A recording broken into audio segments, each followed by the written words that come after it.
Bueno, buenas tardes a todos. Acá estamos con Andrés Edelstein, ex secretario de Ingresos Públicos. Gracias, Andrés, por venir. Y bueno, nos va a dar un panorama de lo que fue la reforma y los efectos en la recaudación y demás temas que nos involucran. Muchas gracias, Carlos. ¿Se escucha? ¿O están dando? Ahí está. Ahí está. Bueno, buenas tardes nuevamente. Gracias por la invitación y por compartir estos minutos. ¿Cómo estamos? ¿Estamos preparados para muchos datos? ¿Estamos bien? ¿Resistimos? Bueno.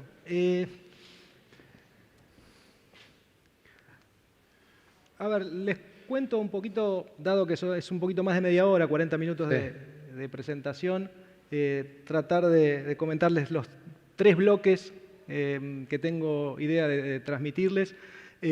Básicamente la situación fiscal de Argentina antes de la reforma del 2017, o sea, cuál era justamente el diagnóstico o el panorama sobre el cual había que accionar. Justamente la reforma tributaria, que culmina con la Ley 27430, básicamente los objetivos que perseguía, el contenido, que como saben fue bastante abarcativa esta reforma, y también algunas pinceladas del consenso fiscal, y viene bien apoyarse también en lo que escucharon en el panel anterior, que en gran medida, por lo que decía Andrés Balota con respecto a la Ciudad de Buenos Aires, el consenso fiscal funcionó y está funcionando, y por eso me parece que también a lo largo de la presentación voy a tratar de darles información que muchas veces no se conoce y mucho menos se escucha o se lee en los medios, por distintas razones. Es como que siempre hay una tentación de ver el vaso medio vacío y no el vaso, o sea, la parte que puede uno considerar que está llena de ese mismo vaso, ¿no? Y el consenso fiscal, la verdad, que está funcionando, y si sigue caminando y transitando hacia adelante, va a ser un elemento muy, muy importante desde el punto de vista impositivo y fiscal, con lo cual creo que ahí hay que pararse y defender lo que se ha conseguido en materia tributaria. Y finalmente, bueno, los impactos que ha tenido o que está teniendo la reforma y el consenso en las cuentas públicas y cómo queda parada una empresa hoy frente a este nuevo contexto fiscal. Bueno, vamos entonces a la primera parte. Situación fiscal. A ver, presión tributaria consolidada de nuestro país. No sé si alcanzan a ver. Esto arranca en el año 1997 y ven la evolución, queda muy claro en el gráfico, hasta llegar a una presión fiscal consolidada nación-provincias en el año 2015 de casi 32 puntos. ¿Sí? Una suba muy, muy importante que se viene dando como mínimo desde el año 2002, donde había bajado como consecuencia de la crisis.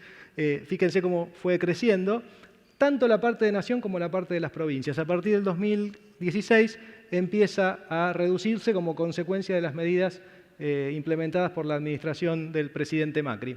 Sigamos. ¿Cómo está Argentina o cómo estaba Argentina con respecto al contexto internacional en materia de presión tributaria? Bueno, esta es Argentina, es el mismo gráfico que veíamos antes. Lo que tenemos acá es la presión tributaria consolidada, un eje un poco más largo desde el 90, y otra vez tenemos 2015 el pico de 32% de presión. ¿Y cómo nos comparábamos con otros países? Bueno, vamos a ver. Si nos fijamos, la presión tributaria en los países de la OCDE, países desarrollados, fíjense que ya estábamos llegando a niveles similares a los de estos países, que estaban en un promedio del 34% en el 2015. ¿Y qué pasaba en América Latina y el Caribe? Bueno, también había tenido una suba. Obviamente tenía en cuenta el tema de los commodities y cómo las economías de estos países se iban reacomodando y a medida que aumentaban sus recursos también aumentaban los gastos sociales y por ende la tributación tenía que acompañar eso, y por eso vemos una suba también importante de los recursos tributarios en los países de América Latina, no tan importante la suba como la que se dio en nuestro país. Con lo cual, la foto que uno podía ver o la película y la foto del 2015 era una presión tributaria récord sobre la cual había que hacer algo, que ahora vemos que no era tan fácil, evidentemente, hacerlo. Ahora, la contracara de esto, vamos al gasto público. Perdón. Bien. Tenemos un gráfico similar, fíjense un eje de tiempo desde el año 93 hasta el 2017. Si nos paramos en el año 2015, el gasto público llegando casi al 42%. ¿Sí? Vimos antes que la presión había subido hasta llegar al 32%. Y claro, la explicación de por qué subió tanto es esta, es que el gasto había subido más de la cuenta, 42 puntos. A partir de ese año, y nuevamente con medidas traumáticas en muchos casos, y en otras no tanto, con ahorros por precios mejores en obras, etc., se fueron haciendo reducciones de este nivel descomunal del gasto. ¿Y cómo compara entonces ahora el gasto público que tenía nuestro país y que tiene con otros países? Bueno, fíjense este gráfico, hay que entenderlo de alguna forma de la siguiente manera. Son observaciones, cada punto es un país, son observaciones de países. En el eje de abajo lo que tenemos es el Producto Bruto per cápita, de alguna forma que es medido en poder de compra, equivalente, con lo cual está homogeneizada la variable esta. Y en el otro eje vertical lo que tenemos es el porcentaje de gasto público. Cada punto es un país. Y fíjense que la línea, la curva que se hace, es el promedio de todas las observaciones. Quiere decir que un país, para estar en el promedio en virtud de su nivel de desarrollo, medido por el poder de compra de las personas, y el nivel de gasto, para estar en el promedio de todas las geografías que están en este gráfico, debería estar en la línea. Un país que está en la línea significa que está en el promedio, está situado en donde debería estar. Y fíjense, Argentina es obviamente el cuadrado celeste. Bueno, está muy por encima del tamaño del gasto, 42 y pico %, con respecto a su poder, su ingreso per cápita, de alguna forma, homogeneizado. Con lo cual, obviamente, estaba teniendo un tamaño, una dimensión del gasto que no era acorde con el nivel de ingresos y de desarrollo que tiene el país. Bueno, la presión tributaria, entonces, para resumir, y me gustaría que uno se fije este concepto o trate por lo menos de incorporar esta información. En la década del 93 al 2003, en ese periodo de tiempo, la presión tributaria promedio de esos años fue del 21%. Algo más, algo menos, pero Argentina tenía esa presión en este periodo de 10 años. En el 2015, o sea, 12 años después de que terminó ese periodo de 10, la presión subió de 21 a 32%. 11 puntos porcentuales es lo que subió la presión tributaria, prácticamente un punto por año sostenidamente en el tiempo. En el año 2017 ya había bajado 2 puntos, pero fíjense el salto de 21 a 32. ¿Sí? Y creo que esto es lo que hay que internalizar. Ahora vamos a ver lo mismo para el gasto. ¿Qué pasó con el gasto? Bueno, en esa década era 24%, con eso vivíamos y se atendían las necesidades básicas. Y el gasto sube en el 2015 a 42%. Ahí el gasto viene subiendo a 1,5 puntos por año en forma consecutiva y sostenida. Y el gasto público bajando en el 2017 2 puntos. Con lo cual lo que teníamos era un tamaño, y seguimos teniendo un tamaño del Estado realmente desproporcionado para el nivel de ingresos que tiene nuestro país. Y por ende la presión fiscal trata de acompañar esa decisión, que en definitiva es una decisión de la sociedad, cuando exige que se atiendan ciertas necesidades, ¿sí? De prestaciones sociales, de subsidios económicos, etc. Esas son decisiones políticas y que la sociedad de alguna forma, a través de su voto, manifiesta. Pero llegamos a esto. Entonces, cuando hablamos de presión impositiva, bueno, la contracara es este gasto y uno no escucha ni encuentra mucha gente que diga, cuando habla de reducir la presión impositiva, la reducción del gasto. Y cuando dice reducción del gasto, ¿qué gasto hay que reducir? Porque lo tienen que decir con todas las letras, sobre qué variable pretenden accionar para que sea posible una rebaja impositiva. De lo contrario, es un círculo vicioso. Pero bueno, hay mucha gente que siempre desde el lado fácil dice que hay que bajar la presión impositiva. Perfecto. ¿Dónde bajamos? Podemos discutir. ¿Y el gasto? ¿Dónde? Es como una empresa, ¿verdad? O sea, si bajan los ingresos tenemos que bajar algo. Y no se trata de cortar el café y las fotocopias, ¿no? Hay que hacer algo más profundo y estructural. Pero bueno, repito, 11 puntos creció la presión impositiva, 18 puntos creció el gasto. Realmente algo había que hacer. Y vemos algunos indicadores más de presión tributaria. Fíjense, también para tirar ciertos mitos, El impuesto a la renta de las personas físicas. Es el mismo esquema de gráfico que les había mostrado antes. Fíjense que esta línea nuevamente es la que refleja el promedio de las observaciones y tiene que ver con el ingreso otra vez per cápita y el porcentaje que representa el impuesto a la renta de las personas físicas sobre el Producto Bruto de cada país. Fíjense que Europa, ¿sí?, los países europeos tienen una imposición a la renta de personas físicas más alta que el promedio, por eso están arriba del eje, o arriba, digamos, de la línea. América Latina, obviamente, está abajo, o sea que la presión recauda poco del impuesto a la renta de personas físicas, y Argentina sigue la misma tendencia y recauda un poco más de 2% del producto impuesto a las ganancias de personas físicas, con lo cual las personas físicas pagan poco impuesto a la renta en la Argentina.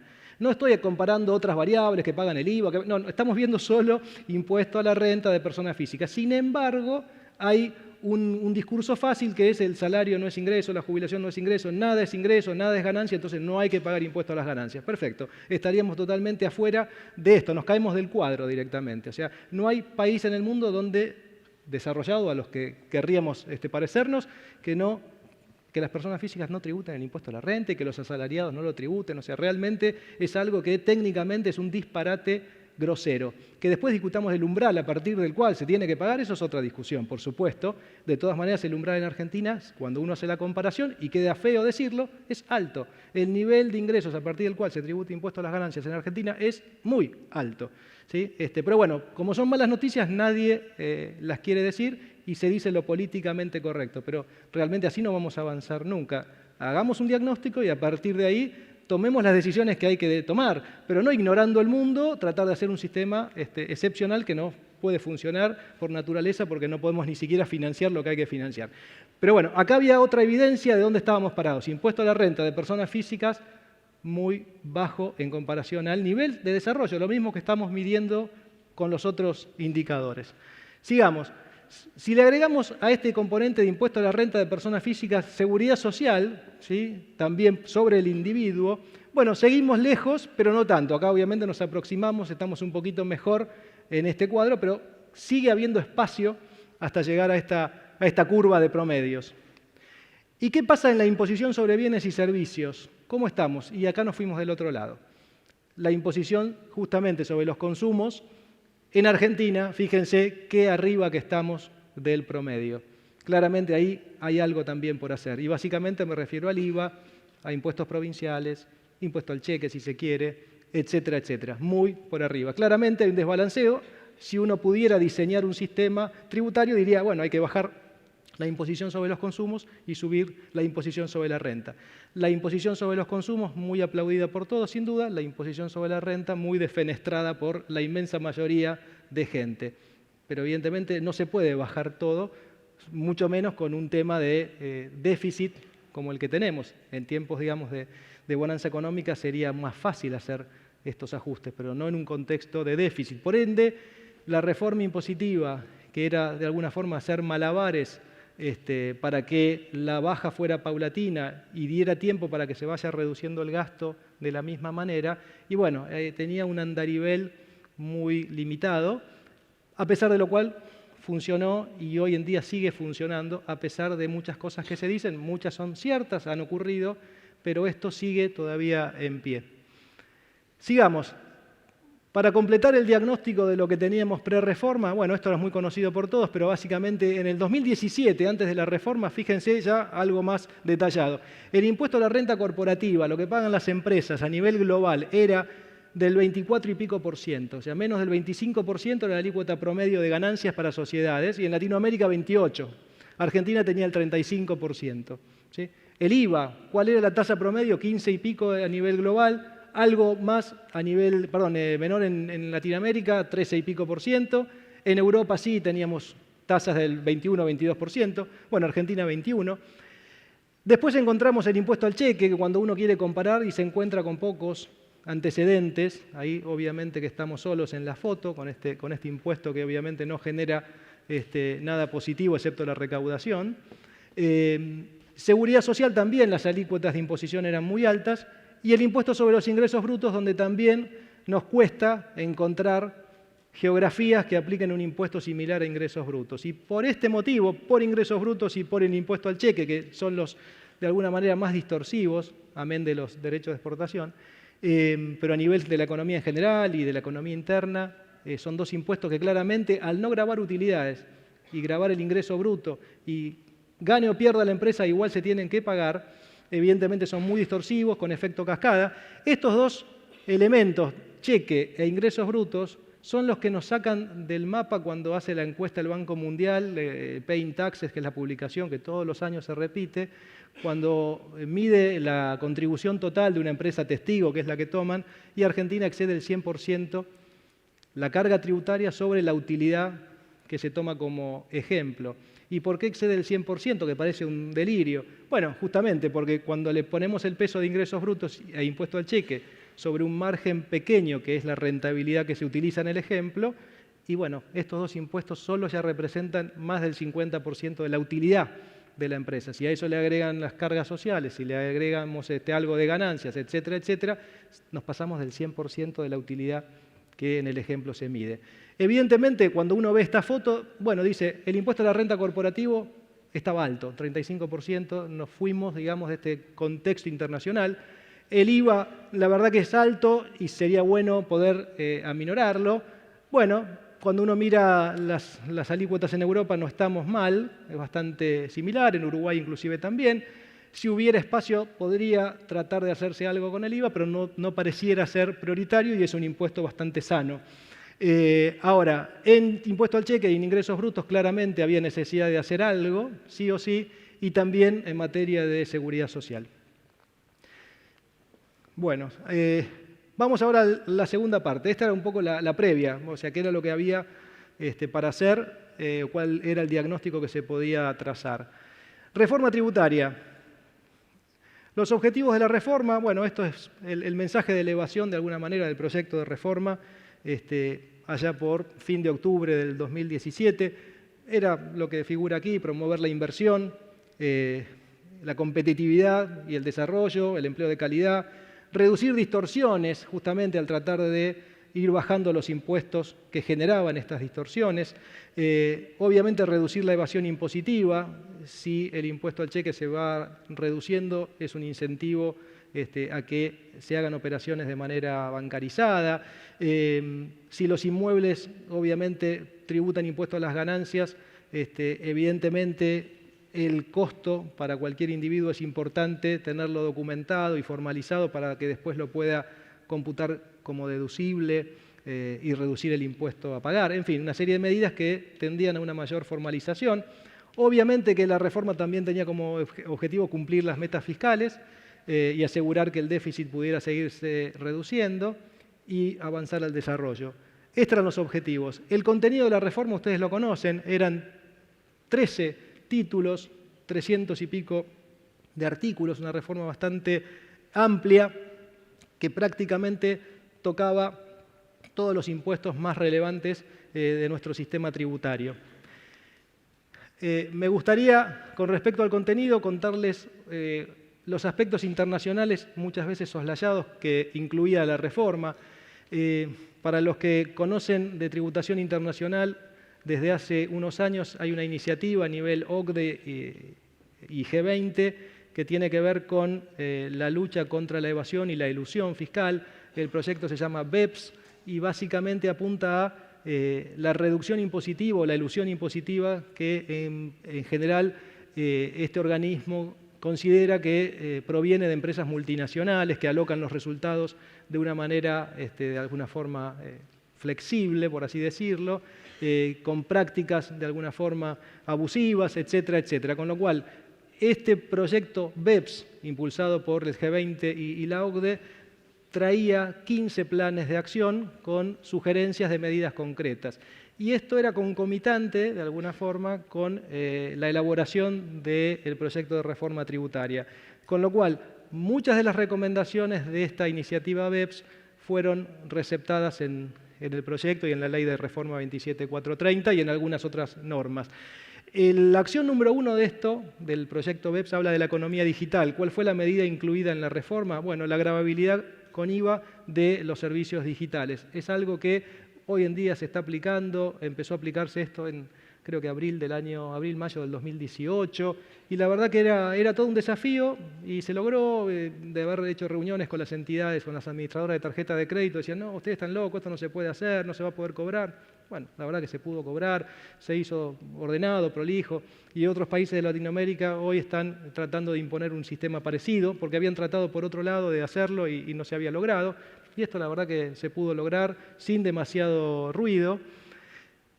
Las reglas de compañías controladas del exterior, la iniciativa BEPS también tenía una sugerencia de modificar estas reglas, ya es algo más detallado y más técnico, pero claramente la medida pasó por ayornar las normas de transparencia fiscal en nuestro país, que las teníamos desde el año 1998, pero que por una serie de normas posteriores habían perdido operatividad. Las teníamos en la ley, estaba mal formulada la técnica como consecuencia de otros ajustes, y por ende no servían, con lo cual había que modificarlas, mejorarlas, y es obviamente tomando las sugerencias de este proyecto se incorpora a la ley bastantes artículos con respecto a transparencia fiscal. Voy pasando más rápido para no aburrirlos. Deducción de intereses de deudas, que era la acción 4 de este proyecto, también tiene su recepción en el proyecto, al existir ahora normas de capitalización exigua que sí funcionan y que en otro panel también las comentaron esta mañana.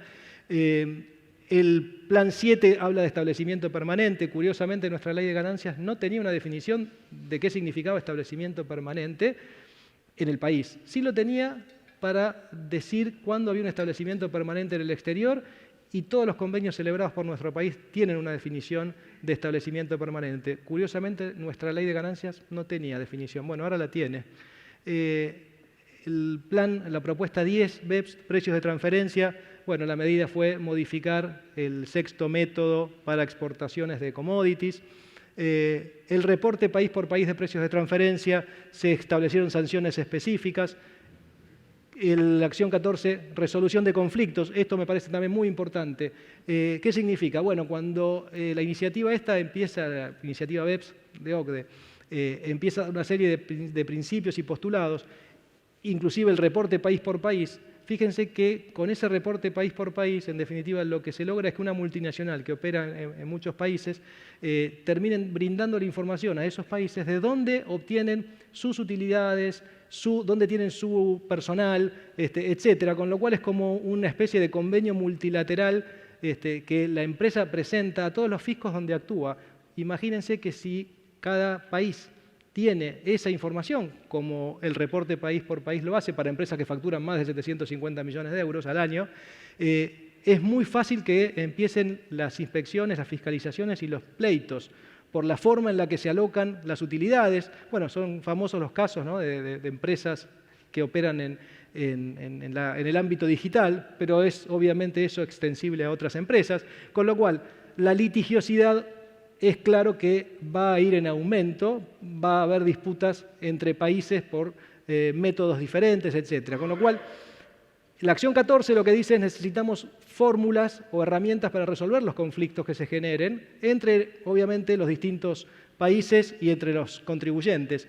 Entonces, ¿cuáles fueron las medidas en la reforma tributaria? Bueno, en la Ley de Procedimientos Tributarios se incluyeron dos herramientas de mucha utilidad: el procedimiento de acuerdo mutuo, conocido como MAP, que básicamente tiene que ver con la existencia de convenios de doble imposición. Cuando hay un convenio de doble imposición y una parte se siente agraviada de algún contribuyente de un determinado país, europeo por ejemplo, siente que la medida adoptada por Argentina está en contra de lo que establece ese convenio y no lo puede solucionar, bueno, este procedimiento de acuerdo mutuo, que está en el convenio pero no hay un protocolo de acción, bueno, le está dando una guía y una pauta de cómo se va a tramitar su reclamo, dónde lo presenta, cómo tiene que presentar el caso, etcétera.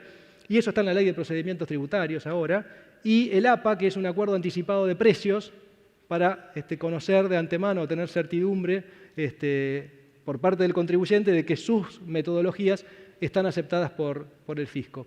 Con lo cual eso también lo encontramos en la Ley de Procedimientos Tributarios a partir de la reforma. Como ven, un desarrollo bastante importante en la parte de aspectos internacionales, que a veces se soslaya o se olvida, pero yo creo que es algo que queda por muchos años. Otras iniciativas. Bueno, digamos que al margen de la reforma existieron muchas cosas que se han hecho y que han pasado, pero me gustaría darles alguna pincelada de otros proyectos. Se firma el instrumento multilateral OCDE en julio del 2017 y esto lo que permite es negociar muy rápidamente nuevos convenios internacionales de doble imposición o modificar los existentes. Existía, para los que recuerdan, una comisión evaluadora para el análisis de los convenios tributarios internacionales. Esta comisión evaluadora en realidad lo que había en su momento había sido de utilidad era para terminar algunos convenios. Claramente eran los casos de España, de Suiza, de Chile y de Austria sin esta comisión, pero se había terminado el convenio también. Bueno, se reformuló la mecánica de actuación de esta comisión evaluadora a través de la resolución 2 del 2018 y ahora es una comisión donde interviene el Ministerio de Hacienda, interviene AFIP y Cancillería y obviamente se fijan prioridades de negociación de nuevos acuerdos o reformulación de los existentes. O sea, hay un accionar que sigue una línea de trabajo. Y obviamente se negoció activamente el caso de nuevos convenios de doble imposición. La catarata de pedidos de negociación de nuevos acuerdos fue realmente importante, con la apertura al mundo, diría yo, y las ganas de celebrar acuerdos y mejorar comercialmente la situación de nuestro país. Y para darles un pantallazo también de la negociación activa de convenios, aquí hay una lista de los negociados en este periodo de tiempo. Y fíjense que sacando los casos de Brasil y de Francia, que son, y de Alemania, que está en negociación, pero que son adendas a los convenios existentes, en el resto de los casos estamos hablando de nuevos convenios de doble imposición. Y fíjense que hay una lista de convenios ya firmados, hay algunos muy relevantes. Bueno, el de China, obviamente, Japón, con negociación concluida, Austria, que volvemos a tener el convenio, Alemania e Israel en negociación, pero que claramente va a haber un acuerdo próximo, con lo cual esto me parece que también hay que resaltarlo. Habíamos quedado atrás en la lista de países que contaba con una red extensa de convenios, siendo los pioneros en América Latina. Argentina era pionero en tener una red de tratados internacionales y claramente en un punto nos quedamos y no volvimos a celebrar acuerdos, con lo cual esto me parece que también hay que resaltarlo. Bueno, consenso fiscal. Les cambio ahora el plano internacional, vamos a algo más llano y más doméstico. Para los que estuvieron en la charla anterior, nos contaba Andrés Balota de cómo había impactado el consenso fiscal en las cuentas públicas de la ciudad. Yo lo que me gustaría empezar diciendo de este consenso fiscal es que el acuerdo fiscal anterior a era del año 1993. O sea, pasaron 24 años para que ese acuerdo tuviera de alguna manera continuidad en otro acuerdo mucho más amplio. ¿Por qué más amplio? Por diversas razones. Una de ellas es que se desactivaban 59 litigios que había entre la nación y las provincias, mejor dicho, de las provincias hacia la nación. 59, entre ellos estaba el famoso tema del Fondo del Conurbano Bonaerense. Pero además de eso, el convenio o el acuerdo del 93 era bastante chico en cuanto a su alcance. Tenía compromisos por parte de la nación, compromisos por parte de las provincias, compromisos mutuos. O sea, una gran cantidad de lineamientos, no se circunscribía a ingresos brutos y sellos, sino que planteaba algo mucho mayor y de un alcance en el tiempo y bastante estricto y pautado, de manera tal de poder las provincias adecuarse a su nueva realidad fiscal, ¿sí? Porque obviamente tenían que resignar ingresos en materia de impuestos provinciales, con lineamientos en impuestos municipales, realmente muy, muy amplio. Fíjense la situación a junio del 2018, ya teníamos este mapa.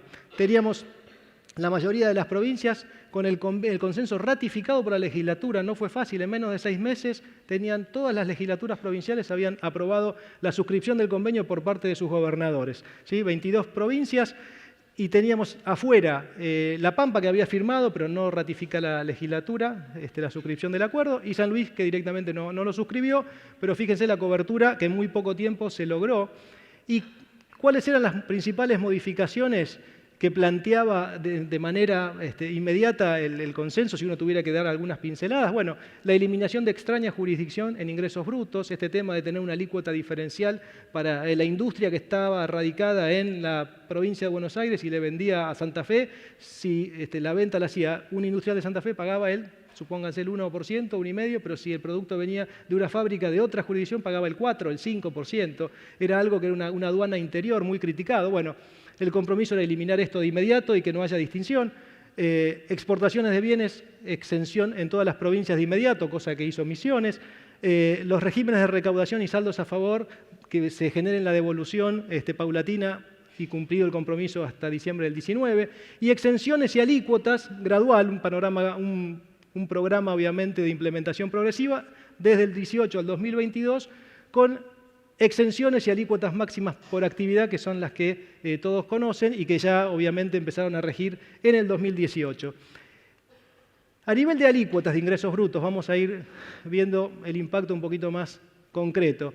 Fíjense este cuadro, lo que tenemos son las alícuotas comparando en la primera de las columnas 2019 contra 2018 y después 2018 contra 2017. El consenso fiscal establecía 17 actividades con un límite, con una alícuota máxima, pero vamos a los colores.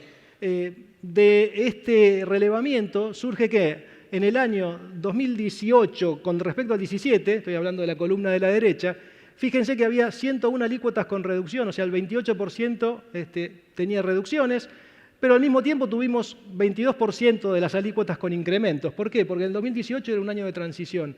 Claramente las provincias podían ajustar algunas alícuotas, sobre todo lo que era comercio minorista, para compensar los recursos que dejaban de tener por extraña jurisdicción y por alguna otra baja. Cuando pasamos al 2019, donde es un año ya de funcionamiento casi pleno en materia de bajas de ingresos brutos, fíjense cómo cambia el panorama. Alícuotas con reducción, 157, o sea, 54% de las alícuotas tuvieron reducción, mientras que las alícuotas con incrementos solamente fueron el 5%. ¿Sí? Es un año ya de funcionamiento pleno que es que está transcurriendo. ¿Sí? Esto es real, tangible y es información. Sigamos un poquito. Bueno, acá tenemos simplemente lo mismo puesto en gráficos donde se aprecia claramente la parte verde, la parte buena. Fíjense cómo se incrementa la torta de un año, de una observación con respecto a la otra. Bueno, vamos ahora a los principales impactos. Esta era la evaluación que se hacía de la reforma cuando el proyecto se presenta. Obviamente era una estimación sujeta a muchas variables, pero fíjense, yo diría la parte de abajo, como siempre uno ve un cuadro, arranca por el final.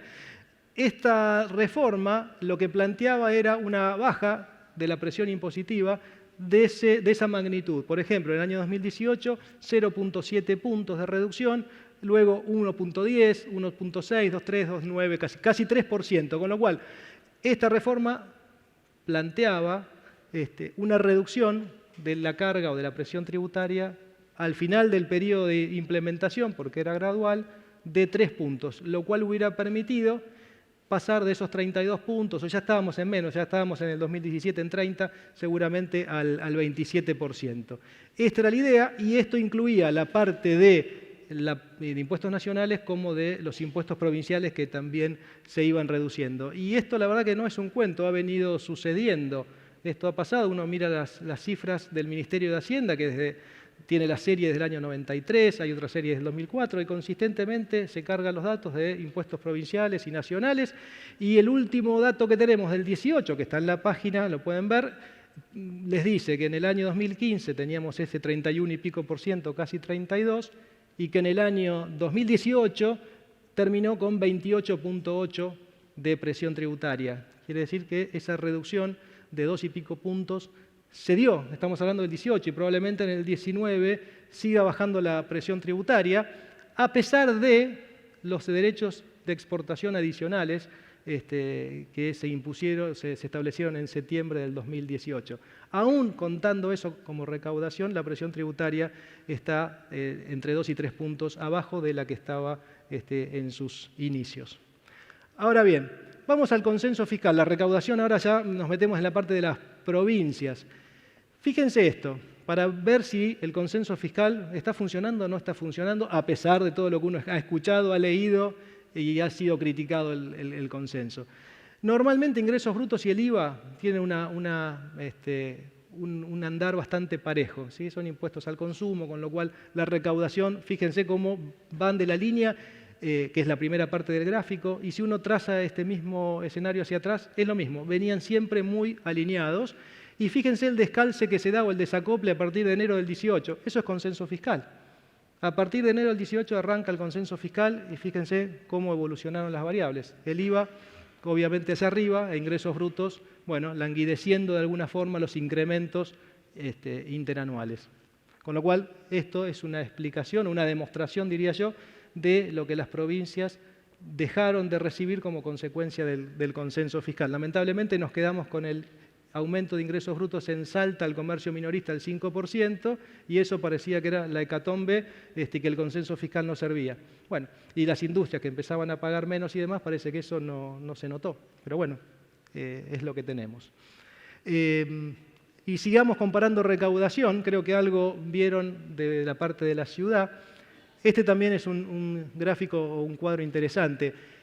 Es lo mismo que les mostraba antes, el IVA, ¿sí? La variación interanual del 18 contra el 17, el IVA creció al 45%, algo menos que la inflación de ese periodo. Ingresos brutos el 35%, ¿sí? Esa era la diferencia que veíamos entre las líneas. Y fíjense esto, la línea roja es el IVA, ¿sí? Al 45%, y esto muestra provincia por provincia la variación acumulada de ingresos brutos del 18 contra el 17. Con lo cual acá tenemos los mejores alumnos, diría yo, del consenso fiscal, los que más han reducido ingresos brutos, empezando por, obviamente, Buenos Aires, un 26% fue el incremento interanual contra el IVA de 45%. ¿Sí? Y vemos, obviamente, en el otro extremo, tenemos a Salta, 73% de incremento de ingresos brutos interanual, Neuquén el 80%, aunque ahí hay algo obviamente que tiene que ver con ingresos brutos sobre producción petrolera en moneda extranjera, con lo cual hay una parte de este incremento explicada por la devaluación. Pero bueno, fíjense entonces donde algunas provincias obviamente se excedieron en el incremento de ingresos brutos, pero muchas otras lo bajaron fuertemente, y de vuelta, los mejores alumnos, Buenos Aires, Córdoba, Chaco, Mendoza, etcétera. En promedio, 35% de incremento, el IVA 45%, con lo cual, de vuelta, el consenso fiscal funcionó, y este era el año 18, donde era de transición. En el 19 este efecto es todavía mayor. Bueno, y para resumir un poquito la situación de las empresas, si uno tuviera que comparar una empresa que estaba por iniciarse o realizar una nueva actividad en Argentina, industrial o primaria, ¿qué marco tributario encontraba antes de estas reformas? Hablo de la reforma de la 27430 y sus adicionales, y del consenso fiscal. ¿Y qué marco tributario se encontraba post-reforma? A ver, y con algunos indicadores. Bueno, la alícuota corporativa de esa sociedad era el 35% antes de la reforma plantea un 25% a partir del año próximo, del 2020, y obviamente que hoy tenemos ya la alícuota del 30% para utilidades que no se distribuyen, ¿sí? Porque si no teníamos que poner también en la balanza que el 35% aquel tenía además un 10% de impuesto al dividendo que se eliminó con el sinceramiento fiscal. Y dejemos de lado el impuesto de igualación por un instante, pero teníamos 35 más 10, si nos íbamos un poquito para atrás. Con la reforma ese 35 de tributación sobre utilidades no distribuidas va a pasar a ser 25 y hoy estamos en el 30. ¿En qué año se va a hacer el 25? Bueno, el año próximo, 2020. Sigamos. La actualización de los costos en ganancias. Las normas anteriores a la reforma no planteaban ninguna fórmula de ajuste de los costos, sobre todo para una inversión en activo fijo. La amortización se mantenía histórica y después tenemos toda la problemática del ajuste por inflación. La reforma es como que establece un borrón y cuenta nueva. Las inversiones hechas bajo la modalidad anterior mantienen de alguna forma el impedimento a la actualización, con algo para mitigar lo que era el revalúo impositivo. Las inversiones hechas a partir de enero del 2018 sí mantienen la posibilidad de actualizarse. de alguna manera es decir, bueno, lo que se hizo en el marco de una legislación que no permitía la actualización de valores, sigue esa suerte, con el revalúo como opción, y las inversiones que se hacen a partir de enero del 18, y la legislación claramente lo contempla, sí se pueden ajustar, ya sea para el cálculo de la amortización o para el ajuste de los costos en caso de venta. El IVA, que obviamente para un proyecto de inversión genera la acumulación de créditos fiscales al inicio, no tenía un régimen de devolución, dejando de lado obviamente cuando uno está ya en funcionamiento, los exportadores, etcétera, pero al comienzo de un proyecto y donde hay que hacer todas las inversiones se va acumulando el IVA, hay una carga financiera asociada. Antes de la reforma no existía régimen, ahora existe, ¿sí? Cuando los créditos fiscales se acumulan y se transforman en saldos a favor por 6 meses, está la posibilidad de recupero. Lamentablemente todavía sigue el tema pendiente del último toque por parte de AFIP para que se pueda hacer la presentación y obtener el recupero de esto. Esto también fue a través de la reforma. El impuesto al cheque, que es pago a cuenta de ganancias, antes de la reforma era el 17% la parte computable. La idea era llevarlo al 100% en el 2022 y ya en el 18 se duplica, el 17 pasa a ser 33%, y eso seguía creciendo gradualmente, hubo que suspender la suba al 50%, que era lo que tendríamos que estar viendo este año, ¿sí? Pero la idea era seguir avanzando y el año próximo debiera subir ese porcentaje al 67% para no perder el tren. Bueno, ahora luce todo muy complicado. Pero claramente el 17 empezó a subir, se duplicó en el año 18 y este era el esquema trazado. Las contribuciones patronales, un tema realmente tremendo desde el punto de vista de lo que genera, por un lado para las empresas en reducción de costos laborales y por otro lado para el Estado, sobre todo el nacional, que deja de obtener recursos. Esa es la medida tal vez una de las más potentes de la reforma. Y obviamente antes de la reforma no había un mínimo no imponible de seguridad social, es algo bastante novedoso e innovador el mecanismo, y la realidad es que este mínimo que se va incrementando, en realidad el mínimo full eran 12.000 pesos al inicio, que se van actualizando por inflación, dado que había una obvia necesidad fiscal, no se podía implementar al 100% en el año 1 y comenzaba con un 20% por año, este mínimo no imponible, que eran los 2.400 pesos en origen, que obviamente al año siguiente, que es el 19, pasaron a ser 4.800 de aquella moneda. Al actualizarse por inflación, tenemos ya hoy 7.000 y pico de pesos de mínimo no imponible y el full pasó a ser algo más de 17.000. Y este mínimo no imponible full, que muchas actividades lo tiene, textil, calzado, etcétera, que son de mano de obra intensiva, hoy en día paga cargas patronales los salarios que superan los 17.000 y pico de pesos, ¿sí? Porque tienen ya a full el esquema lo cual implica una reducción, si uno considera el promedio salarial de estas actividades, una reducción muy, muy importante, y el año próximo esos 17.000 obviamente se actualizan nuevamente, van a más de 20 y pico de mil pesos, con lo cual es una medida que realmente genera un efecto de mayor competitividad y ojalá también se mantenga este enfoque gradual. Ingresos brutos a la actividad primaria, lo mismo, teníamos alícuotas entre el 0 y 5%, el consenso fiscal en este caso plantea ir al 0%. ¿Cuándo? Bueno, la actividad primaria tenía exenciones ya en el 2020 y la industria en el 2022, pero mientras tanto alícuotas que se van reduciendo año tras año.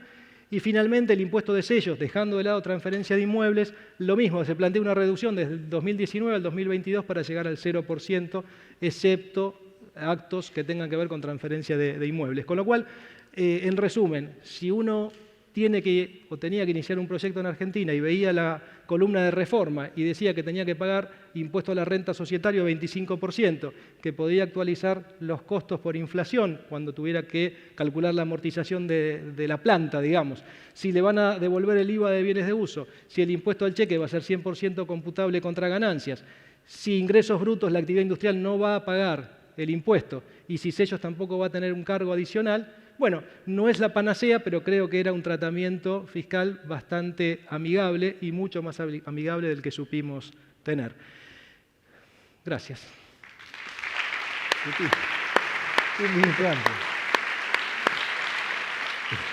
Impecable, Andrés.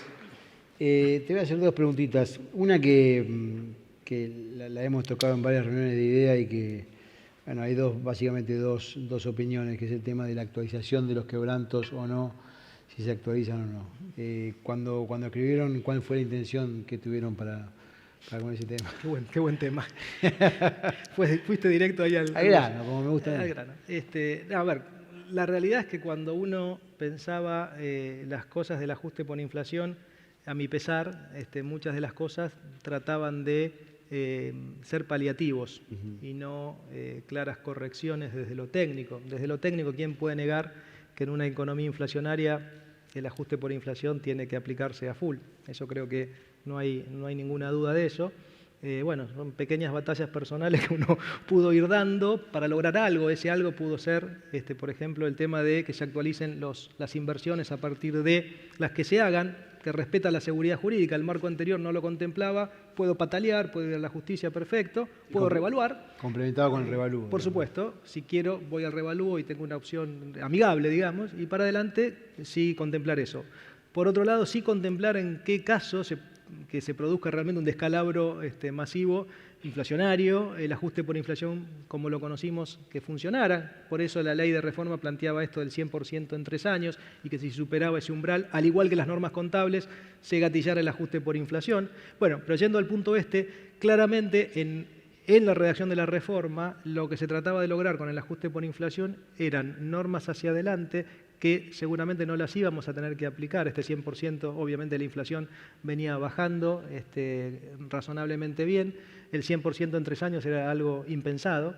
Y por ende, lo que se trataba de corregir eran cuestiones realmente muy groseras. Un bien de uso adquirido este año, la amortización la computo por 10 años, tener un valor histórico como amortización, claro, la verdad que no tenía nada que ver.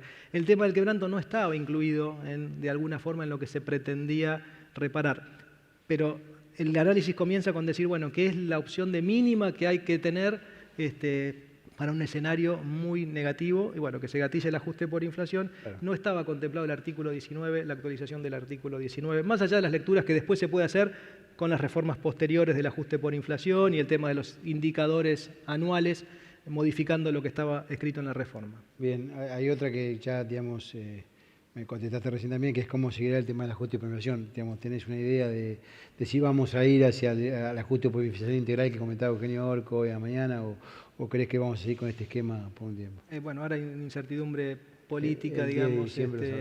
Sí, y bueno, y también de recaudación, porque a ver, de vuelta no es una negación, creo, técnicamente me parece que hay coincidencia de que corresponde.